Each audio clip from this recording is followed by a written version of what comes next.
여러분 안녕하세요. 블링블링 블랙입니다. 오늘은 삼성전자가 오르는 진짜 이유, 외국인들은 앞으로 어디로 갈까라는 제목으로 영상을 시작해 보겠습니다. 이것은 삼성전자의 최근 1년 반 동안 일봉 차트입니다. 작년 코로나 경제 위기 이후에 카카오, 네이버 같은 여러 성장주들의 주가가 급등하는 동안 삼성전자의 주가는 그렇게 많이 오르지 않았습니다. 그러다가 작년 11월, 12월부터 삼성전자의 주가가 갑자기 슈팅하기 시작했는데요. 이때 많은 개미들은 동학개미 운동을 외치면서 이때다, 삼성전자 가자, 우리는 할 수 있다, 10만 전자, 20만 전자 가자, 이렇게 외치면서 삼성전자를 고점에서 마구마구 싹쓸이를 했습니다. 그리고 이에 맞춰 여러 증권사들이 삼성전자의 목표가를 상향 조정하기도 했습니다. 그런데 이게 어찌된 일일까요? 삼성전자는 1월 11일 96,800원을 찍고 쭉 떨어지기 시작하면서 몇 달 동안 이 자리를 회복하지 못하고 있습니다. 이렇게 주가가 빌빌거리니까 목표가를 올렸었던 증권사들이 다시 목표가를 내리고 있습니다. 7월 30일에 나온 기사를 보겠습니다. 삼성전자는 2분기 영업이익, 매출액, 서프라이즈를 기록했습니다. 하지만 반도체 경기가 조만간 피크를 찍고 내려올 것이라는 걱정 속에서 하이투자증권, 유진투자증권, 이러한 증권사들은 타겟 프라이스를 낮추고 있는 상태입니다. 그런데 이 기사 댓글이 조금 재밌어서 캡처를 해보겠습니다. 이제 개미들이 많이 스마트해졌습니다. 일부러 속이려고 그러는 거야. 능력이 그만큼인 거야. 뒷북장렬이다. 삼전 이제 오르는 건가? 국내 주식은 전문가 반대로 하면 된다고 합니다. 그래서 실제로 증권사들이 목표가를 하향한 이후부터 삼성전자의 주가가 조금씩 오르면서 이제는 8만 전자를 회복했습니다. 그런데 여러분, 지금의 삼성전자의 주가 반등이 일시적일지 지속적일지 이것을 알기 위해서는 그동안 삼성전자의 주가가 왜 부진했으며 지금 삼성전자의 주가는 왜 오르고 있는지 이것을 꼭 알아야 할 것입니다. 먼저 삼성전자의 주가가 그동안 힘들었었던 그 이유를 몇 가지 가볍게 체크해 보겠습니다. 삼성전자는 크게 스마트폰과 반도체 사업을 영위하고 있습니다. 다른 것도 많지만 이 두 개에서 가장 큰 돈을 벌고 있죠. 그런데 지금 삼성전자의 스마트폰 사업이 계속 축소되고 있습니다. 인도 유럽 스마트폰 1위 오른 샤오미, 위기에 삼성전자란 기사가 있습니다. 제가 몇 년 전에 유럽을 갔었는데 그때 공항에 내리자마자 갤럭시 광고가 쫙 펼쳐져 있는 것을 보고 깜짝 놀랐습니다. 오, 삼성전자가 이만큼이구나. 그런데 유럽을 휩쓸고 있었던 삼성전자가 중국의 샤오미에게 스마트폰 1위를 내줬다는 것입니다. 작년 2분기 삼성전자의 스마트폰 점유율은 25.7%였는데 이번 2분기 때에는 17.7%로 쑥 떨어졌다는 소식입니다. 그리고 삼성전자는 파운드리 사업을 통해서 반도체 사업을 강화하려고 노력 중입니다. 이곳 시장의 1위는 TSMC죠. 그런데 여기에 인텔이 파운드리 사업에 다시 진출한다는 소식이 있습니다. 게다가 인텔은 같은 미국 기업인 퀄컴, 아마존 고객을 이미 확보한 상태라고 하고요. 그래서 삼성전자는 위로는 TSMC, 아래로는 인텔, 양쪽에서 샌드위치 공격을 받게 될 운명에 처해 있습니다. 이러한 걱정으로 인해서 삼성전자의 주가가 지금까지 지지부진했었던 것이고요. 그리고 최근 들어 반도체 공급 부족 이슈가 계속 터지고 있습니다. 최근 GM은 2분기 실적 발표를 했는데요. 2019년 2분기 때에는 78만 대가 넘는 차량을 생산했던 GM은 올해 2021년 2분기 때에는 반도체 부족 현상으로 인해서 차량이 38% 감소한 56만 대밖에 생산을 못했다고 합니다. 물론 삼성전자는 차량용 반도체에는 적극적으로 뛰어들고 있지 않기 때문에 이건 삼성전자와 무관할 수 있지만 지금 자동차뿐만 아니라 여러 부분에서 반도체 공급 부족이 이슈화되고 있습니다. 최근 실적을 발표한 삼성전자의 라이벌 마이크론은 반도체 공급 부족이 올해뿐만 아니라 내년까지 이어진다는 입장입니다. 반도체 공급이 부족하면 반도체 가격 상승으로 인해서 삼성전자 같은 D램 업체는 호재일 수가 있습니다.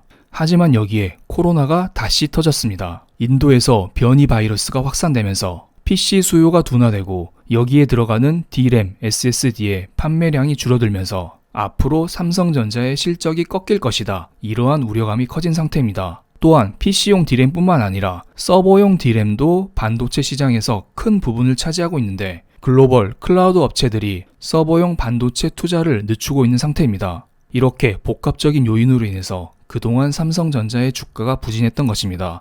그런데 최근 들어 8월 들어서 삼성전자의 주가가 다시 오르고 있죠. 도대체 무엇 때문인지 차근차근 체크해 보겠습니다.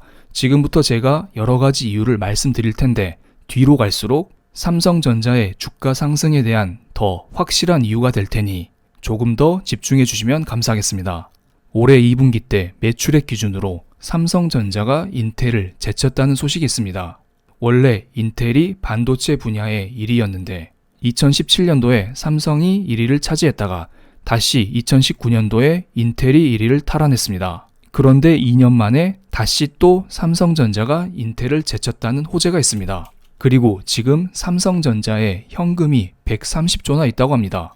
그리고 삼성전자는 이러한 현금을 바탕으로 NXP를 인수할 것이라는 이야기가 나오고 있습니다. 실제로 삼성전자는 2019년도에 NXP 인수를 검토한 적도 있고요. NXP는 자동차용 반도체 회사인데요. 미국 오스틴에 공장이 있습니다. 삼성전자의 파운드리 회사가 여기에 있죠. 그래서 만약에 NXP를 인수하게 된다면 여기에 있는 차량용 반도체를 오스틴 공장에서 직접 찍어낼 수도 있지 않을까요? 투자에 대한 시너지가 상당할 것으로 보입니다. 어쨌든 지금 차량용 반도체 품귀 현상이 글로벌리 퍼져 있는 상황에서 이렇게 삼성전자가 자동차용 반도체 회사를 인수하게 된다면 이건 엄청난 호재가 될 것으로 보입니다. 그리고 삼성전자에게는 또 다른 호재가 또 있죠. 이건 필라델피아 반도체 지수 일봉 차트인데요. 요 몇 달간 박스권을 그리던 반도체 지수가 최근 들어 AMD, ASML 이런 회사의 주가 상승으로 인해서 신고가를 경신하고 있습니다. 일반적으로 삼성전자의 주가는 미국의 필라델피아 반도체 지수와 같이 움직이는 경향이 있습니다. 이렇게 필라델피아 반도체 지수가 먼저 치고 나가자 삼성전자도 이에 맞춰서 주가가 오른 것으로 보입니다. 하지만 여기까지만 말씀드리면 조금 재미가 없습니다. 지금부터가 진짜입니다. 최근에 중국이 여러 기업들을 규제하고 있습니다. 중국이 출산율을 높이기 위해서 사교육을 규제하고 있고 음식 배달 근로자의 사회보장 제도를 확립하기 위해서 메이투안 같은 배달 플랫폼 업체를 규제하고 있습니다. 또한 고객 정보와 보안을 관리하기 위해서 디디 추신 같은 업체를 규제하고 있죠. 물론 이것은 표면적인 이유이고 실제로는 이들의 기업이 너무 컸기 때문에 즉 이들의 기업이 공산당의 세력을 위협할 수 있기 때문에 이들을 규제하는 것으로 보입니다. 실제로 중국발 규제가 터진 7월 말 이때의 코스피 차트를 보면은 하락의 하락을 지속적으로 이어가고 있습니다. 어떤 날은 장대 음봉을 보여주면서 1% 하락하기도 했었네요. 그래서 7월 말 외국인 수급을 보면 외국인은 하루에 4천억, 2천억, 7천억, 1천억 이런 식으로 지속적으로 한국 증시를 매도하고 있습니다. 제가 삼성전자 이야기하다가 갑자기 한국 코스피 지수 이야기를 하고 있는데요. 삼성전자는 한국 코스피에서 가장 큰 비중을 차지하고 있습니다. 그래서 여러분들은 삼성전자 이퀄 코스피 이렇게 보시면 됩니다. 즉 코스피에 외국인이 들어왔다. 이것은 곧 삼성전자에 외국인이 들어왔다. 이렇게 해석하시면 됩니다. 그리고 코스피 지수가 오른다? 이것은 곧 삼성전자의 주가가 오른다. 이렇게 해석하시면 편할 거라 봅니다. 그런데 여기 잘 보세요. 8월 3일 외국인이 갑자기 6,600억 정도 순매수했습니다. 그 다음날 8월 4일에는 9,100억 정도 순매수를 했고요.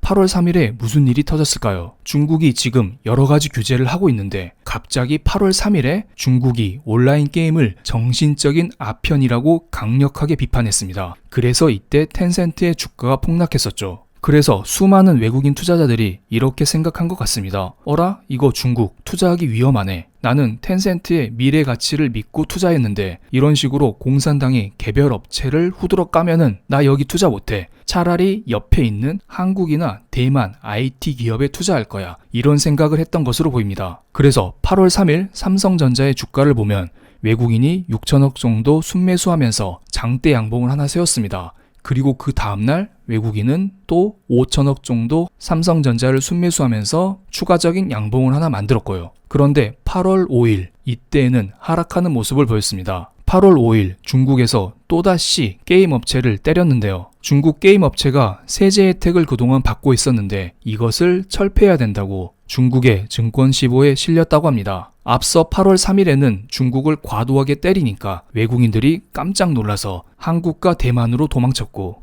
이번 8월 5일에 추가적으로 중국이 게임 업체를 때리자 외국인들은 삼성전자를 아주 조금 매도했습니다. 그러니까 이렇게 보시면 편할 것 같습니다. 지금 중국에서 개별 기업들을 규제하니까 전체적인 트렌드로 봐서는 외국인들이 중국에서 한국으로 점점 넘어오고 있다, 넘어올 것이다. 하지만 앞으로 지속적으로 중국발 악재가 발생하게 되면 이것은 글로벌리 악재이기 때문에 삼성전자에도 어느 정도 일부 악재로 작용할 수 있다. 이렇게 생각하시면 될 것 같습니다. 그런데 중국이 게임 업체 추가 규제를 한 8월 5일 이때 환율을 보면 역외 시장으로 1139원까지 빠졌습니다. 즉 외국인들은 원화를 지속적으로 사고 있다. 이렇게 말씀드릴 수가 있습니다. 외국인들은 삼성전자를 조금 매도했지만 전체 시장으로 봤을 땐 여전히 코스피를 순매수하고 있고 지속적으로 한국 시장에 들어오고 있다. 이렇게 보시면 될 것 같습니다. 하지만 여러분은 명심해야 될 게 있습니다. 지금 여전히 글로벌 악재가 심한 상태입니다. 당장 금요일 밤 미국의 고용 보고서가 나오고요. 그리고 이로 인해서 테이퍼링 우려감이 여전히 있는 것도 사실입니다. 그래서 현재는 원달러 환율이 박스권을 그리고 있습니다. 그래서 여러분들은 원달러 환율이 박스 하단 1139, 38 이 아래로 내려오는지를 체크하고 앞으로 삼성전자 같은 대기업에 지속적으로 투자를 할지 말지 결정하시면 될 것 같습니다. 물론 장기적인 추세로 봐서는 원달러 환율은 떨어지고 원화가 강세로 갈 가능성이 저는 조금 더 클 거라 보고 있습니다. 그리고 지난 영상에서 한국 기업들의 실적 전망치를 한번 공유드렸었는데요. 이번에는 매년 2분기 때 영업이익 예상치와 실제치를 비교한 자료를 보여드리겠습니다. 작년 2분기 때 영업이익 예상치와 실제치가 10% 정도 괴리율이 나왔습니다. 그래서 한국 증시가 이때 급등했었죠. 올해 2분기 역시 10.1% 정도 차이가 난다고 합니다. 만약에 글로벌 악재가 없다는 가정을 한다면 한국 증시는 지금 저 위에 있을 거라 봅니다. 그래서 우리는 우리가 알고 있는 이러한 글로벌 악재가 어떻게 풀리는지 이것을 관측하면서 한국 증시의 상승을 여유롭게 즐기셨으면 합니다. 그리고 업종별 영업이익 컨센서스 대비 상회율을 보면은 소재 업종, 즉 2차전지 업종이 어닝 서프라이즈를 기록하고 있습니다. 그래서 2차전지 업체 대장주인 삼성 SDI에 어제 외국인이 25만 주나 들어오기도 했었습니다. 외국인은 반도체, 2차전지 이들을 중심으로 실적이 좋은 회사들을 조금씩 담고 있는 상태입니다. 이들 업종을 기반으로 투자하면은 시장 수익률은 어느 정도 따라갈 수 있지 않을까요? 그럼 오늘 영상 여기에서 마치겠습니다. 감사합니다.